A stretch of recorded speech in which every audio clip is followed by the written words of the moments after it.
우리 하나님 말씀 보도록 하겠습니다. 고린도후서 5장 11절에서 우리 17절의 말씀입니다. 고린도후서 5장 11절에서 17절의 말씀입니다.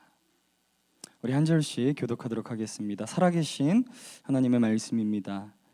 우리가 주의 두려우심을 알므로 사람을 권하노니 우리가 하나님 앞에 알리어졌고 또 너희 양심에도 알리어졌기를 바라노라. 12절 시작.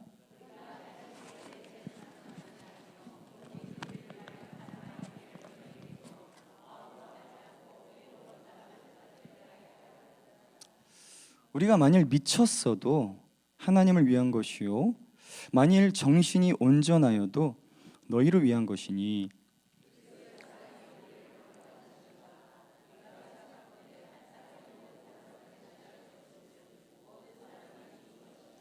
저가 모든 사람을 대신하여 죽으심은 산자들로 하여금 다시는 저희 자신을 위하여 살지 않고 오직 저희를 대신하여 죽었다가 다시 사신 자를 위하여 살게 하려 함이니라.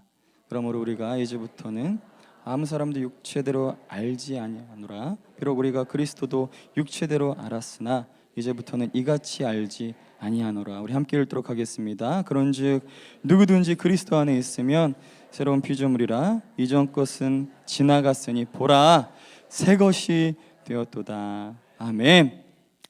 할렐루야. 아멘. 저는 본문 말씀을 가지고 나를 압도하는 사랑, 나를 압도하는 사랑이라는 제목으로 함께 하나님의 말씀을 나누도록 하겠습니다. 여러분, 아프리카 대륙을 가면 정말 수많은 나라가 있죠. 그 중에 남아프리카 공화국, 모잠비크, 그리고 짐바브웨이라는 나라에서 쓰이는 줄루어라는 언어가 있습니다. 줄루어. 보이시죠? 예. 이쪽 지역은 줄루어를 사용합니다. 이 줄루어의 인사말은 사우보나입니다. 한번 싸워볼까? 그런 뜻이 아니라 사우보나. 이것을 직역하면 이런 뜻이에요. 나는 당신을 봅니다. 나는 당신을 봅니다라는 뜻을 가지고 있어요. 누군가가 집에 찾아오거나 길에서 친구를 만났을 때 이렇게 말하는 거예요. 나는 당신을 보고 있어요. 이게 인사말입니다. 그러면 상대는 이렇게 대답을 한다라고 해요. 내가 여기 있어요. 우리 한번 좌우에 계신 분들께 한번 고백하기 원합니다. 나는 당신을 보고 있습니다. 우리 답변할까요? 내가 여기 있어. 이게 무서운 게 아닌데, 그죠? I'm watching you, 그죠? I'm here. 여러분, 우리는 매일매일 수많은 사람들을 스쳐 지나갑니다. 그런데 그 사람들을 그냥 흘낏 보는 것이 아니라 그의 영혼까지 내가 바라볼 수 있다면, 아주 잠시라도 누군가를 진정으로 바라볼 수 있다면 우리의 영혼이 어떨까요? 그리고 나를 바라본 상대방을 향해 그래요, 내가 여기 있어요 라고 하며 내 존재를 인정하는 인사말로 대신한다면 나의 영혼이 어떨까요? 여러분, 누군가 나를 하나님의 형상으로 바라봐 준다면, 그리고 그 시선을 오래 받는다면 우리의 영혼은 평온할 것입니다. 무관심과 적대와 환멸의 시선에 익숙한 우리는 이 따스한 시선이 처음에는 굉장히 어색할 수 있어요. 그죠? 이 사람 왜 이럴까? 나한테 원하는 게 뭘까? 무슨 꿍꿍이 속에 있을까? 이런 잘못된 생각을 할 수 있어요. 그러나 우리는 이러한 사랑과 관심과 격려를 받을 만한 존귀한 하나님의 자녀이기에 이 어색함은 이내 사라지고 온전한 자유를 경험하게 되는 줄 믿습니다. 그렇다면 누군가를 하나님의 형상 그대로 바라보고 더 이상 환멸의 시선이 아닌 영혼까지 꿰뚫듯 바라볼 수 있는 그 근간, 그 이유는 과연 무엇인가? 그것은 바로 사랑입니다. 여러분, 사랑이 전부예요. 아멘. 그리고 그 사랑은 내가 그 영혼을 바라보는 것이고 그 영혼 곁에 내가 다가가는 것입니다. 여러분, 그리스도의 사랑이 우리를 사랑의 사람으로 변화시켜주는 줄 믿습니다. 그래서 하나님의 자녀된 저와 여러분들은 이 믿음의 여정 가운데, 이 인생의 여정 가운데 하나님만을 뜨겁게 사랑하고 하나님이 사랑하는 영혼을 사랑해야 하는 거예요. 오늘 본문 말씀을 통해 나를 변화시키는 그리스도의 사랑이 과연 내 안에 있는지, 내가 이 믿음의 여정을 걷고 있는데 하나님의 그 진실된 사랑, 그 압도하는 그 사랑이 내 영혼 가운데 있는지, 그리고 내가 서 있는 그 자리와 우리의 가정과 공동체에 누군가를 인정하고 섬겨주며 사랑할 수 있는 그 그리스도의 사랑이 내 안에 있는지를 함께 점검하고 그 사랑을 간구할 수 있는 이 시간이 되기를 간절히 소망합니다. 여러분, 고린도 지역은 당시에 로마 제국의 정중앙에 위치한 뛰어난 입지 조건을 가지고 있었습니다. 그래서 이 제국에, 로마 제국의 교통과 무역과 상업의 중심지가 고린도였어요. 이러다 보니까 자칭 이 신흥 부자들, 그죠? 갑자기 돈을 벌게 된 사람들이 많게 되었고 자연스럽게 사치와 향락에 빠지게 되었습니다. 헬레니즘의 문화권 안에서 도시 전체가 이런 상황이다 보니까 돈이 많은 후견인을 구하려는 거리의 철학자들과 예술가들의 발걸음이 이 고린도 도시에 그냥 끊임이 없었던 거예요. 그리고 거리의 철학자들이라 불리는 소피스트라는 사람들은 이 돈이 많은 사람들의 이목을 끌기 위해서 능숙한 말재주를 개발하고 활용하는 일에 몰두했습니다. 한마디로 고린도 도시 전체가 경쟁과 과시의 문화가 지배하는 분위기였다라는 거예요. 이러한 세상의 문화와 풍조가 이 세상 가운데만 있으면 좋았을 텐데 교회 안에도 들어오게 됩니다. 그리고 육은 악하고 영은 선하다라고 하는 이 영지주의자들이 교회에 들어와서 교회의 분위기를 주도하면서 예배의 질서를 깨트리고 음행을 저지르고도, 육은 악하니까 음행을 저지르고도 수치를 못 느끼는 일조차 벌어지게 되는 거예요. 특별히 사도 바울의 사도 직분에 대해서 자기 증명을 하라고 하는 거짓 교사들이 교회 안에 판을 치게 됩니다. 이에 대해 사도 바울은 다음과 같이 고백합니다. 우리 본문 11절과 12절의 말씀을 우리 함께 읽도록 하겠습니다. 시작. 우리가 주의 두려우심을 알므로 사람을 권하노니 우리가 하나님 앞에 알리어졌고 또 너희의 양심대로 알리어졌기를 바라노라. 우리가 다시 너희에게 자천하는 것이 아니요 오직 우리를 인하여 자랑할 기회를 너희에게 주어 마음으로 하지 않고 외모로 자랑하는 자들을 대하게 하려는 것이라. 아멘. 사도 바울은 자신의 사도성은 이미 하나님의 존전 앞에서 환히 드러났다라는 것입니다.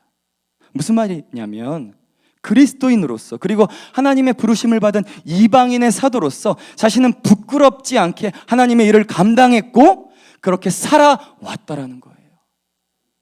외모를 자랑하며 자신을 비방하는 자들에게 자신은 그리스도의 사랑에 사로잡혀 헌신적으로 복음을 전했다라고 담대하게 선포하고 있는 것입니다.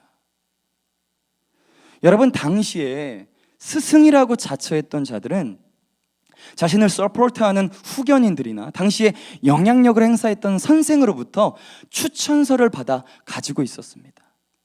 마치 우리가 어떤 과정을 끝내면 무엇을 주죠? 졸업장이나 수료증을 주죠. 그런 것처럼 당시에 스승이라고 하는 자들은 자신을 증명할 수 있는 추천서를 가지고 있었어요. 야, 나는 이런 사람이야. 나는 이런 사람이 증명한 선생님이야 라고 했던 거예요. 그래서 그들의 입장에서 봤을 때는 아무런 추천서가 없는 사도 바울의 존재 자체는 눈에 가시 같은 존재였을 거예요. 그런데 과연 그러한가? 여러분, 사도 바울은 당시에 가말리엘이라는 큰 스승 밑에서 율법의 엄한 교훈을 받았던 사람이었습니다. 이것은 무슨 말이냐면 5살 때에 그의 문화에 들어가서 모세 오경을 달달 외웠다라는 겁니다. 창출 레민신 이것을 그냥 달달 외웠대요. 언제부터요?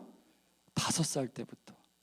그리고 10살 때에는 바리새파의 전통을 배웠고 13살에는 율법의 스승이 되기 위한 훈련을 받았다라는 거예요.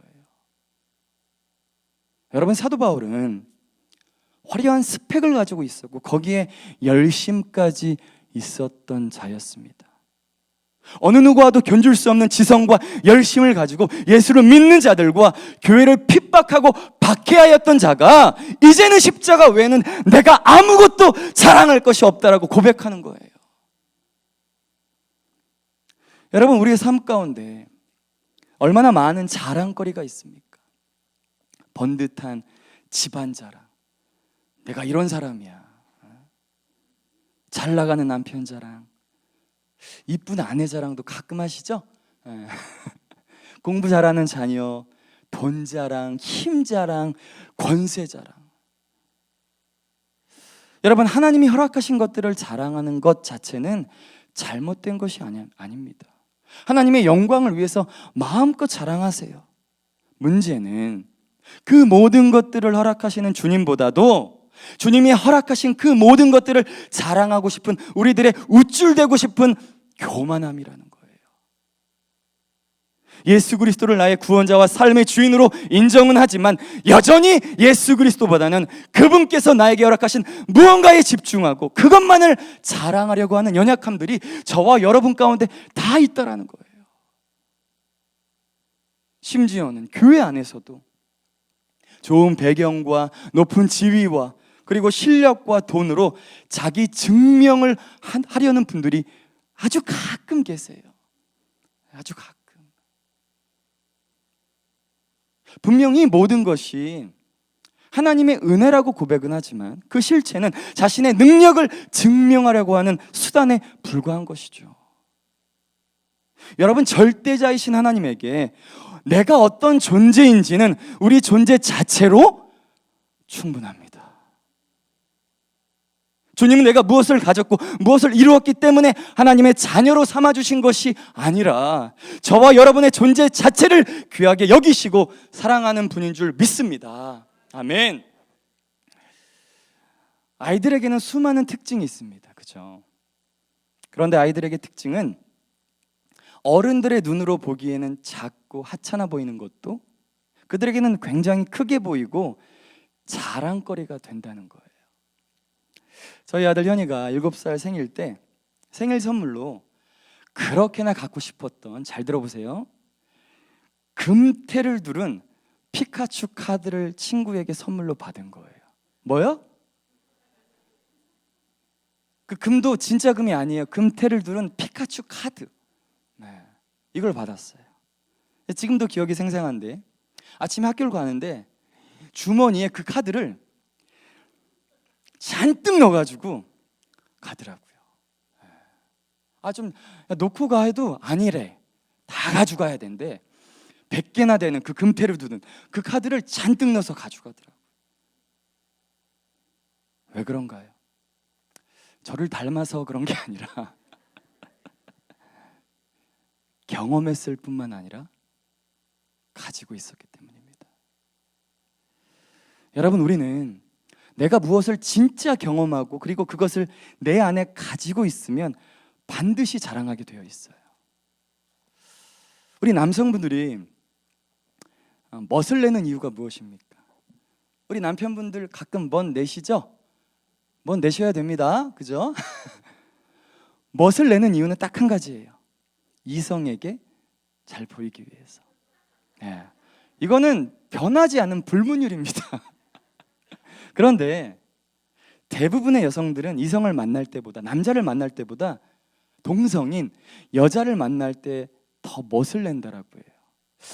잘 이해는 안 돼요. 그러니까 여자는 여자를 만날 때 더 멋을 낸대요. 왜냐하면 여자들의 눈이 훨씬 더 날카롭고 그리고 세세한 것까지 살피면서 서로를 비교하기 때문에 여자를 만날 때 훨씬 더 신경을 쓴다라고 합니다. 화장의 미묘한 차이, 남자는 모르시죠? 근데 여자는 안 돼요. 와. 그리고 옷과 조화를 이루는 액세서리, 이 옷에 맞는 가방이 꼭 있어야 돼. 그죠?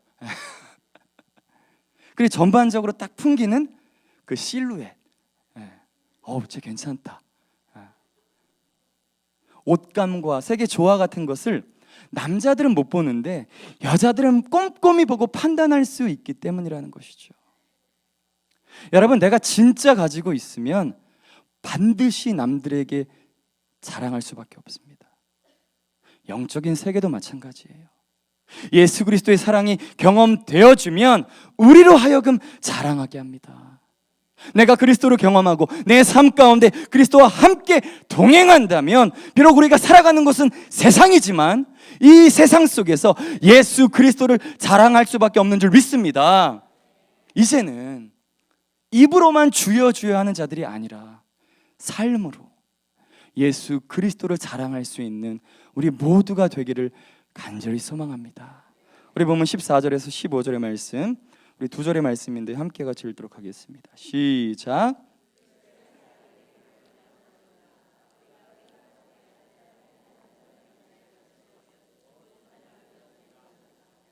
저가 모든 사람을 대신하여 죽으심은 산자들로 하여금 다시는 저희 자신을 위하여 살지 않고 오직 저희를 대신하여 죽었다가 다시 사신 자를 위하여 살게 하려 함이니라. 아멘.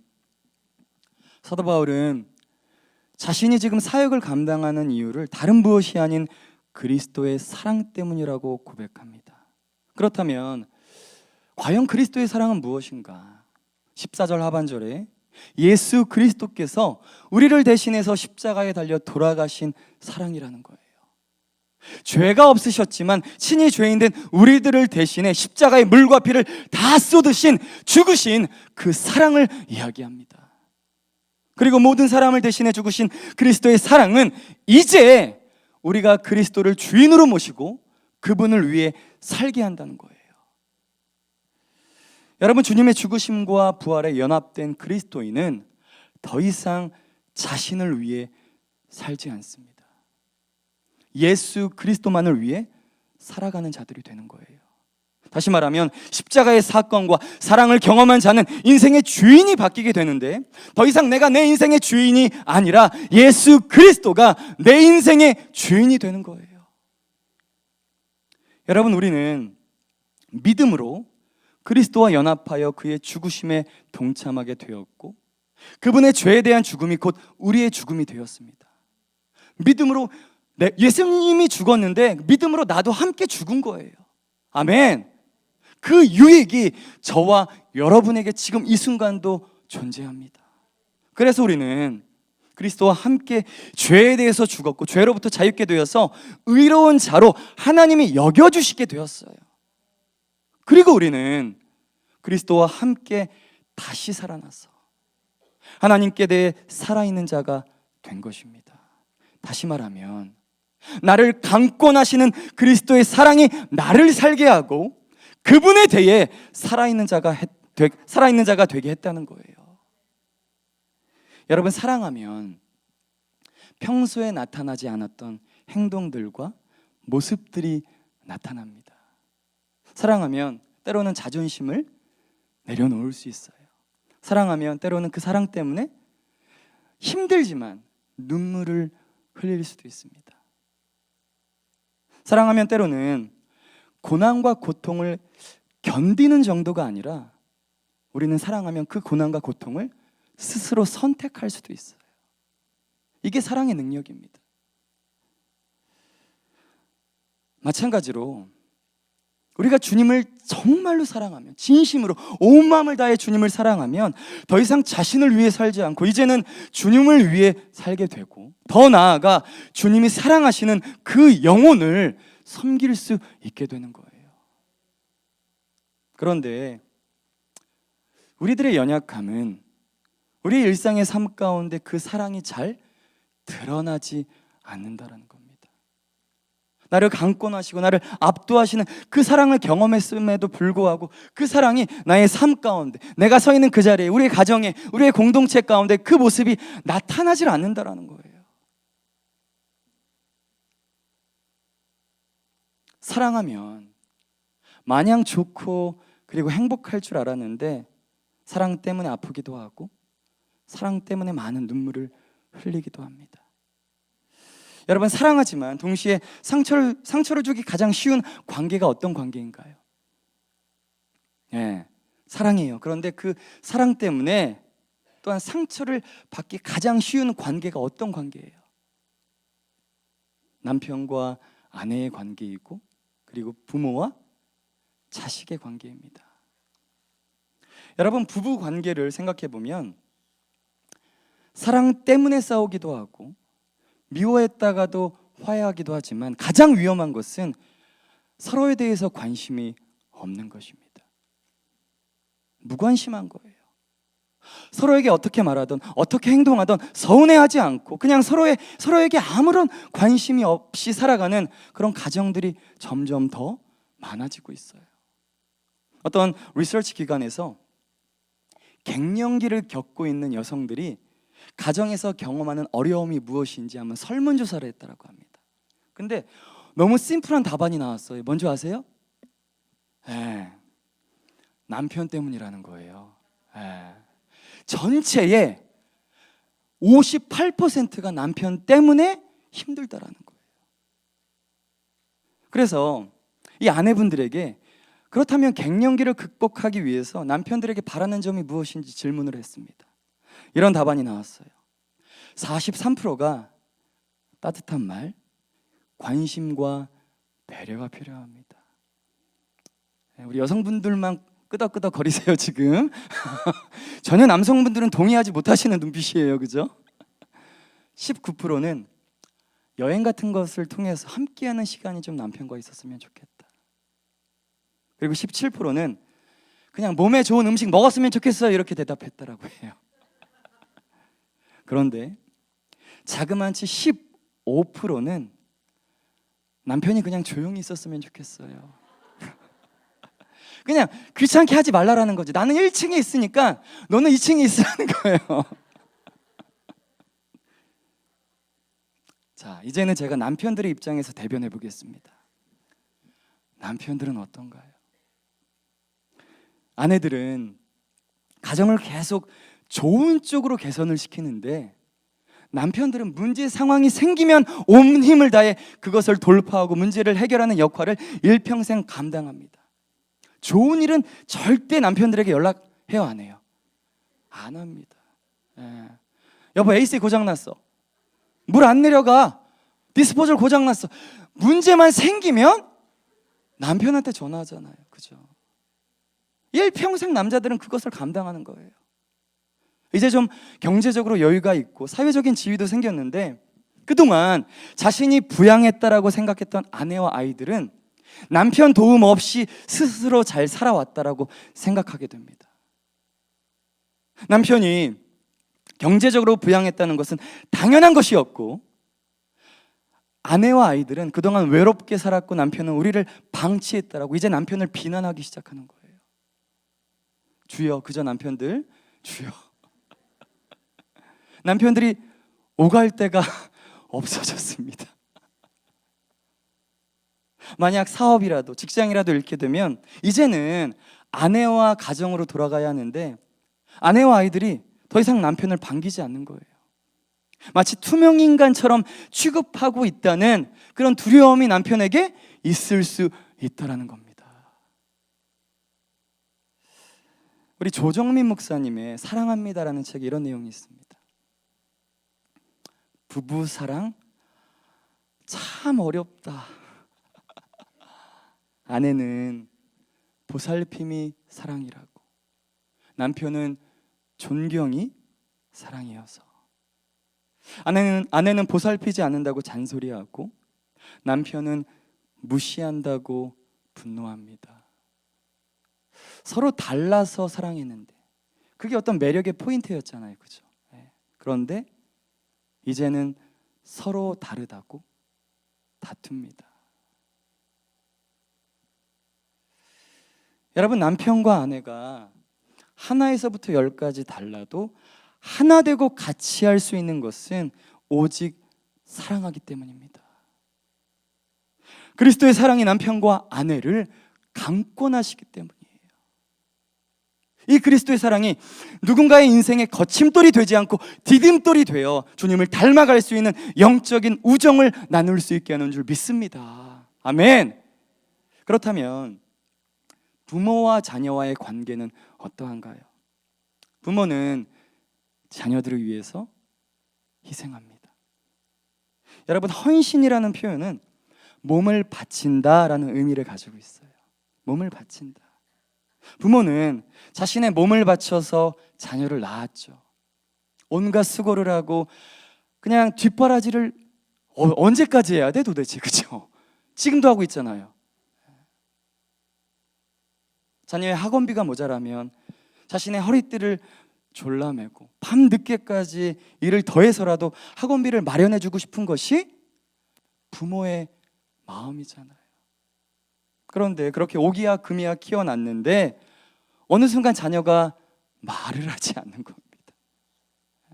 하루 왼종일 방에 처박혀서 핸드폰하고 전화하고 온라인 게임만 하는 거예요. 참다 못한 부모가 자녀에게 한 소리를 하려고 하면 자녀는 그것을 한 소리로 받는 것이 아니라 잔소리로 받죠. 네. 그러면서 문을 쾅 닫고 마음의 문까지 닫아버립니다. 나는 더 이상 엄마랑 아빠랑 얘기하기 싫어. 그리고 밖으로 나가 방황을 하기 시작하는 거예요. 부모와 자녀의 그 아픔의 골, 갈등의 골은 좋아지는 것이 아니라 점점 더 깊어져만 갑니다. 여러분, 가정은 잘 들어보세요. 둘 중 하나가 희생해야 하는 곳입니다. 부모의 사랑은 자신을 희생하죠. 그죠? 부모의 사랑은 자기 자신을 희생하는 겁니다. 그러나 부모의 야망은 자녀를 희생시키는 거예요. 여러분, 사랑은 옳고 그름을 따지는 것이 아니라 그냥 그 사람의 편에 서 있는 것입니다. 그 사람에게 힘들고 어렵지만 마치 사랑하듯 손을 내미는 거예요. 마치 사랑하듯 손을 내밀면 어떻게 되냐면 그리스도의 사랑의 그 마음이 우리 가운데 부어지기 시작해요. 힘들어. 아유, 내가 왜 이런 짓을 해야 돼? 내가 뭐가 아쉽다고? 그런데 한번 해보세요. 마치 사랑하듯 손 내밀면 그 순간 하나님이 그 영혼을 사랑할 수 있는 마음을, 그 그리스도의 강권하심을 허락하시는 줄 믿습니다. 더욱더 나를 강권하시는 그리스도의 사랑이 모든 섬김과 헌신의 동기가 되어야 하는 줄 믿습니다. 아멘. 남편과 아내가 서로 믿어주고 자녀들을 믿어주는 이유도 마찬가지입니다. 사랑하면 믿어주게 되어 있어요. 연인도 부부도 부모와 자녀도 다 사랑하기 때문에 뭐 하는 거예요? 믿어주는 거잖아요. 그래서 우리 모두가 이 사랑에 근거한 믿음 때문에 여기까지 온 것입니다. 하나님이 우리를 너무나 믿어주시죠. 믿어주셔서 이 믿음의 여정에 내가 서 있는 거잖아요. 왜 믿어주십니까? 나를 사랑하기 때문에. 우리 로마서 5장 8절의 말씀 우리 함께 같이 읽도록 하겠습니다. 시작.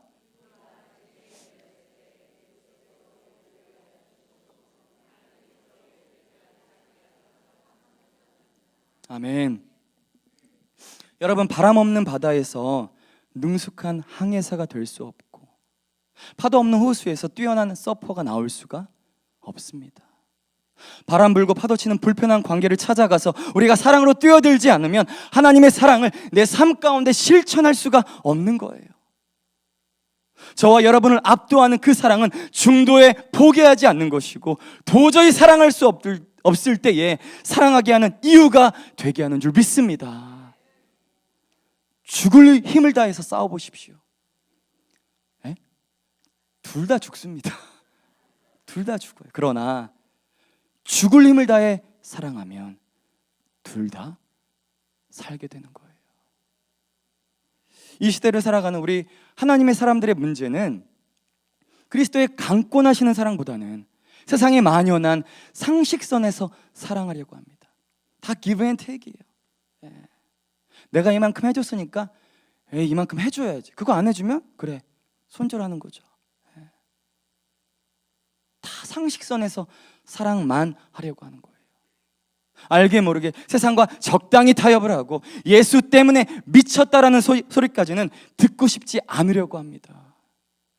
그러나 성경은 그리스도의 사랑이 우리를 강권한다라고 합니다. 아멘. 여러분, 강권하다라는 이 단어를 영어로 보면, 영어 성경으로 보면 NIV는 compel이라는 단어를 써요. 강요하다, 압도하다라는 뜻입니다. 그러나 ESV에는 control이라는 단어를 씁니다.